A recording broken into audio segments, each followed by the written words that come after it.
திருக்கோலக்கா தாளபுரீஸ்வரர் கோவில் சீர்காழி பேருந்து நிலையத்திலேருந்து சுமார் 1 கிலோமீட்டர் தொலைவில் தான் இருக்குது.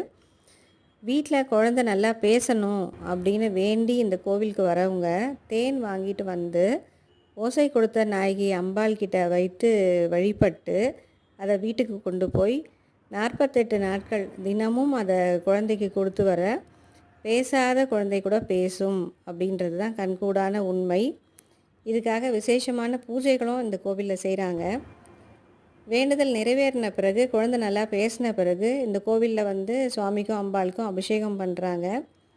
அம்பாளுக்கு பொன்னாலான தாளமும் வாங்கி கொடுத்துருக்காங்க அப்படின்றது தான் இந்த கோவில் கூறும் வரலாறு. மகாவிஷ்ணுவை தவம் இருந்து மகாலட்சுமி இந்த இடத்துல திருமணம் புரிஞ்சாங்க அப்படின்றதுனால தான் இந்த கோவிலுக்கு திருக்கோலக்கா அப்படின்ற பேர் வந்திருக்கு.